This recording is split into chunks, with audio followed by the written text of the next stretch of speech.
નમસ્કાર વિદ્યાર્થી મિત્રો, આપ સૌનું હાર્દિક સ્વાગત છે અમારી યુટ્યુબ ચેનલ અતોચાળ એજ્યુકેશનમાં. તો વિદ્યાર્થી મિત્રો, આજના વિડીયોની અંદરમાં આપણે વાત કરવાના છે. ધોરણ છે આપણો 11, વિષય છે આપણા આંકડાશાસ્ત્ર, અને તમારી જે એકમ કસોટી જે લેવામાં આવેલી છે તો તેની પ્રશ્ન બેંક, તો કેવા પ્રકારના પ્રશ્ન છે પ્રશ્ન બેંકની અંદર તેના વિશે આપણે વાત કરીશું. અને આ જે પ્રશ્ન બેંક છે એ ગુજરાત માધ્યમિક અને ઉચ્ચતર માધ્યમિક શિક્ષણ બોર્ડ ગાંધીનગર દ્વારા રજૂઆત કરેલી છે 2024. તો મિત્રો, આની અંદર આપણે કેવા પ્રકારના તમને પ્રશ્નો પૂછાઈ શકે અને તમારા જે શિક્ષક છે એ તમને આમાંથી કયા પ્રશ્ન પૂછશે એ તમામ પ્રશ્ન આપણા અહીંયા આ પ્રશ્ન બેંકની અંદર છે. તો વિડીયોને આગળ વધારતા પહેલાં વિદ્યાર્થી મિત્રો, જો તમે અમારી ચેનલ ઉપર નવા હો તો પ્લીઝ ચેનલને સબસ્ક્રાઈબ કરી લેજો અને બાજુનું બેલ આઇકન પ્રેસ કરી લેજો, જેથી કરીને લેટેસ્ટ વિડીયોના નોટિફિકેશન તમને મળતા રહેશે. અને હા વિદ્યાર્થી મિત્રો, વિડીયો ગમે તો પ્લીઝ લાઇક કરી દેજો અને તમારા મિત્રો સુધી શેર કરી દેજો.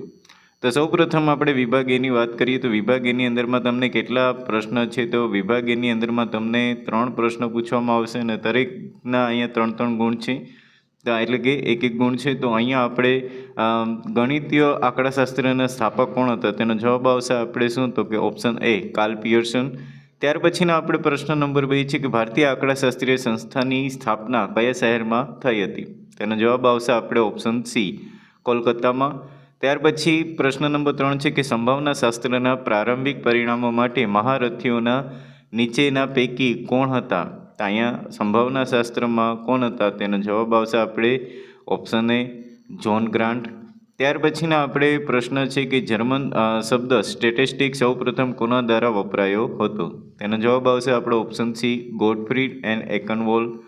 ત્યાર પછીના આપણે પ્રશ્ન છે 5મો કે આંકડાશાસ્ત્રના પિતા તરીકે કોણ જાણીતા છે, તેનો જવાબ આવશે આપણો ઓપ્શન એ, કાર્લ પિયર્સન. ત્યાર પછીના આપણે 6થો પ્રશ્ન છે કે કોઈ પણ એક કંપનીમાં કામ કરતા કર્મચારીનો દરજ્જો, જાતિ તેમજ વ્યવહારિક દરજ્જો દર્શાવતા કોષ્ટકને શું કહે છે, તેનો જવાબ આવશે આપણે સાદું વર્ગીકરણ અથવા તો સંખ્યાત્મક માહિતીનું વર્ગીકરણ, તેનો આવશે આપણે ઓપ્શન બી. ત્યાર પછીનો 7મો પ્રશ્ન છે કે નીચેના પૈકી સતત ચલ કયો છે, તો સતત ચલ કોને કહેવામાં આવે છે, તો અહીંયા પુસ્તકના પાનાની ભૂલ એ ન આવે, પછી અહીંયા કારના ઉત્પાદનની સંખ્યા એ આપણે ના આવે, ત્યાર પછી માર્ગ પરના અકસ્માતની સંખ્યા અને વ્યક્તિની માસિક આવક, તો જવાબ આવશે આપણો ઓપ્શન ડી, વ્યક્તિની માસિક આવક. ત્યાર પછીના આપણે પ્રશ્ન વાત કરીએ કે 8મો પ્રશ્ન છે કે નીચેના પૈકી કયો ચલ અસતત છે, તો અસતત ચલ કયો છે, તો અહીંયા આપણે જોઈએ કે વ્યક્તિની ઊંચાઈ એ ન હોઈ શકે, વસ્તુનું વજન એ પણ નહીં, મેદાનનું ક્ષેત્રફળ અને કુટુંબ દીઠ બાળકોની સંખ્યા, તો જવાબ કયો આવશે, જવાબ આવશે આપણો ઓપ્શન સી, આપણે આવશે મેદાનનું ક્ષેત્રફળ. ત્યાર પછી 9મો પ્રશ્ન છે કે ચલના 2 પ્રકાર જણાવો, તો ચલના કેટલા પ્રકારો છે, તો એનો જવાબ આવશે આપણો ઓપ્શન એ, 2. ત્યાર પછી 10મો પ્રશ્ન છે કે દિવસનું મહત્તમ તાપમાન એ કયા પ્રકારના ચલનું ઉદાહરણ છે, તો એ જવાબ આવશે આપણો ઓપ્શન સી, સતત ચલ.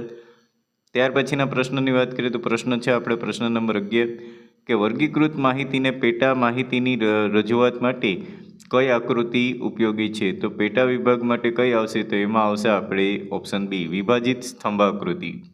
પ્રશ્ન નંબર 12 છે કે વર્ગીકૃત માહિતીઓની પેટા માહિતીની સરખામણી માટે કઈ આકૃતિ સહઉપયોગી છે, તો એમાં આવશે આપણે સાદી વિભાજિત આમાં આવશે આપણો ઓપ્શન ડી, વિભાજિત સ્તંભ આકૃતિ. અને ત્યાર પછી 13મો પ્રશ્ન છે કે કઈ આકૃતિમાં ભાષાનો બાંધ રહેતો નથી, તેમાં આપણે આવશે અહીંયા ભાષાનો આપણે બાંધ રહેતો નથી, તેમાં આવશે ઓપ્શન બી, ચિત્ર આકૃતિ. ત્યાર પછીના આપણે પ્રશ્ન નંબર 14ની વાત કરીએ તો 14મો પ્રશ્ન છે આપણે અહીંયા કે વૃત્તાંશ આકૃતિમાં કુલ માહિતીના કેટલા અંશ બરાબર ગણવામાં આવે છે, તેનો જવાબ આવશે ઓપ્શન એ, 360. ત્યાર પછી 15મો પ્રશ્ન છે કે આકૃતિ કેટલા પ્રકારે હોય છે, તો આકૃતિ કેટલા પ્રકારે હોય છે, તેનો જવાબ આવશે આપણા આકૃતિ ઓપ્શન એ, 2. ત્યાર પછી વિદ્યાર્થી મિત્રો એક વાક્યવાળો પ્રશ્ન છે, એક વાક્યવાળો તમે જોઈ શકો છો કે આંકડાશાસ્ત્રની વ્યાખ્યા લખો, સમશિષ્ટની વ્યાખ્યાયિત કરો, નિર્દેશની વ્યાખ્યાયિત કરો. ત્યાર પછી 4થો પ્રશ્ન છે કે ભારતમાં રાષ્ટ્રીય નિર્દેશ તપાસ NSSની શરૂઆત કોના દ્વારા કરવામાં આવી હતી. 5મો પ્રશ્ન છે કે સાનંદ સમશિષ્ટની વ્યાખ્યા લખો. 6થો પ્રશ્ન છે ચલ એટલે શું. 7મો પ્રશ્ન છે સતત ચલની વ્યાખ્યા આપો. 8મો પ્રશ્ન છે અસતત ચલની વ્યાખ્યા આપો. 9મો પ્રશ્ન છે કે વર્ગ લંબાઈની વ્યાખ્યા આપો. 10મો પ્રશ્ન છે કે આવૃત્તિ એટલે શું? તો આ બધા પ્રશ્ન જે છે એ તમને આમાંથી જ પૂછવામાં આવશે. એટલે 11મો પ્રશ્ન કોષ્ટક રચનાની વ્યાખ્યા આપો. 12મો પ્રશ્ન બહુવિધીય કોષ્ટકને વ્યાખ્યાયિત કરો. 13મો પ્રશ્ન છે કેવા કોષ્ટકને શ્રેષ્ઠ કોષ્ટક કહે છે. 14મો પ્રશ્ન છે કે કોષ્ટક રચનાના પ્રકારો જણાવો. અને 15મો પ્રશ્ન છે કોષ્ટક રચનાનો કોઈ પણ એક ઉપયોગ જણાવો. વિભાગ સીની અંદરમાં તમને 2 માર્ક્સના પ્રશ્ન છે એ કયા છે તો અહીંયા જોઈ લો તમે કે માહિતી એટલે શું, ગુણાત્મક માહિતી અને સંખ્યાત્મક માહિતી વચ્ચેના તફાવતના 2 મુદ્દા જણાવો. ત્રીજો પ્રશ્ન છે આપણે અહીં પ્રાથમિક માહિતી અને ગૌણ માહિતી વચ્ચેના તફાવતના 2 મુદ્દા જણાવો. ત્યાર પછી ચોથો પ્રશ્ન છે કે કોષ્ટન અને કાઉન્ટડાઉન દ્વારા અપાયેલ આંકડાશાસ્ત્રની વ્યાખ્યા રજૂ કરો. 5મો પ્રશ્ન છે કે પ્રાથમિક માહિતીની વ્યાખ્યા આપી તેનું ઉદાહરણ લખો. 6થો પ્રશ્ન છે કે પ્રશ્નાવલી શું છે. 7મો પ્રશ્ન છે પરોક્ષ તપાસની રીતના લાભ જણાવો. 8મો પ્રશ્ન છે કે પ્રત્યક્ષ તપાસની રીતના લાભ જણાવો. ત્યાર પછી 9મા પ્રશ્નની વાત કરીએ તો 9મો પ્રશ્ન છે કે પરોક્ષ તપાસની રીતના ગેરલાભો જણાવો. પ્રત્યક્ષ તપાસની રીતના ગેરલાભો જણાવો. અને 11મો પ્રશ્ન છે અહીંયા તમને દાખલો છે તો આ દાખલા ઉપરથી તમારે આવૃત્તિ વિતરણ મેળવો. ત્યાર પછીના 12મા પ્રશ્નમાં પણ તમને અહીંયા નિવારક સતત આવૃત્તિ વિતરણ અને અનિવારક સતત આવૃત્તિ વિતરણ વચ્ચેનો તફાવત આપો. 13મો પ્રશ્ન તમને પૂછાશે કે સતત આવૃત્તિ વિતરણની વ્યાખ્યા ઉદાહરણ સહિત આપો. 14મો પ્રશ્ન છે કે અસતત આવૃત્તિ વિતરણની વ્યાખ્યા ઉદાહરણ સહિત આપો. અને 15મો પ્રશ્ન છે કે નીચેનામાંથી ચલ અને ગુણધર્મ જુદા પાડો. તો અહીંયા ચલ અને ગુણધર્મો છે જુદા પાડવાના છે. અને ત્યાર પછી 16મા પ્રશ્નમાં તમને દાખલા, 17મા પ્રશ્નમાં દાખલા, 18મા પ્રશ્નમાં પણ દાખલા છે, 19મા પ્રશ્નમાં આકૃતિની મર્યાદા, 20મા પ્રશ્નમાં દાખલા.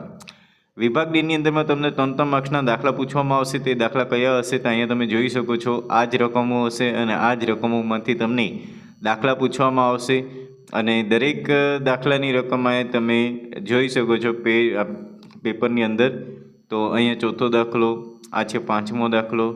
તો અહીંયા આ આપણે થયા દાખલા. હવે વિભાગીની અંદરમાં તમને 4 માર્ક્સના જે દાખલા છે એ આ પ્રકારના રહેશે. જેમ કે કોઈ બેંકમાં નોકરીની જાહેરાતના જવાબમાં 2000 અરજીઓ આવી હતી તો એના ઉપરથી તમારે કોષ્ટક બનાવવું પડશે.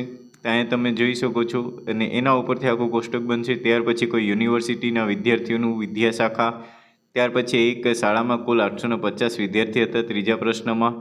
ચોથા પ્રશ્નમાં 1600 કર્મચારીઓ નોકરી કરે છે. અને ત્યાર પછી 5મો છે કે શાળામાં 2013ના વર્ષમાં 1200 વિદ્યાર્થીઓ ભણતા હતા. અને 6થો પ્રશ્ન છે આપણે દૈનિક પત્રોની નકલોમાં વેચાણની માહિતીની ટકાવારી નીચે મુજબ છે તો આ માહિતીને વૃત્તાંશ આકૃતિ દર્શાવો. અહીંયા આકૃતિ પણ તમને દર્શાવવી પડશે. અને 7મો પ્રશ્ન છે એ પણ દાખલો છે. 8મો પ્રશ્ન પણ દાખલો છે. ત્યાર પછી 9મો પ્રશ્ન પણ દાખલો છે. તો આ જે દાખલા છે આ દાખલામાંથી જ તમને બધું પૂછવામાં આવશે. અને આ જ પ્રશ્નોમાંથી તમને તમારા શિક્ષક આમાંથી પસંદ કરેલા પ્રશ્નો તમને પેપરની અંદર પૂછશે. તો વિદ્યાર્થી મિત્રો, આશા રાખીએ છીએ કે તમને આ વિડીયો ગમ્યો હશે. વિડીયો ગમ્યો તો પ્લીઝ લાઇક કરી દેજો. અને કમેન્ટ બોક્સમાં જણાવજો કે તમને જો કોઈ નવા વિડીયો અપડેટ જોતા હોય તો મને કમેન્ટ બોક્સમાં જણાવજો. અને વિડીયો ગમ્યો તો પ્લીઝ લાઇક કરી દેજો. અને જો હજી સુધી પણ જો તમે અમારી યુટ્યુબ ચેનલને સબસ્ક્રાઈબ ન કરી પ્લીઝ સબસ્ક્રાઈબ કરી દેજો. અને બાજુનું બેલ આઇકન પ્રેસ કરી દેજો જેથી કરીને આ લેટેસ્ટ વિડીયોના નોટિફિકેશન તમને મળતા રહેશે. અને આ વિદ્યાર્થી મિત્રો તમારા મિત્રો સુધી શેર કરી દેજો જેથી કરીને એ લોકોને પણ ઉપયોગી થાય. તો ફરી મળીશું નવા વિડીયો સાથે. તો દરેક મિત્રોને જય હિન્દ, જય ભારત.